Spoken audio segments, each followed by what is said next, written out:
Mga kalapatids, papuntang Puerto. Ayan, medyo maganda mga kalapatids. Ayan, padaanan na natin yung Paleco.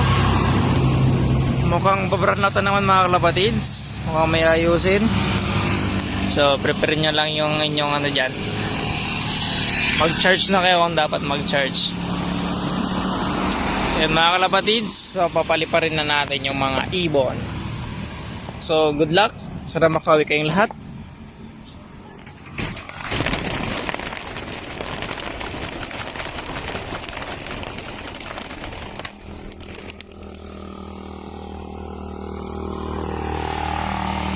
$50 birds. Sana hanggang dulo na kayo mga ka-birdie. Mga kalapatids.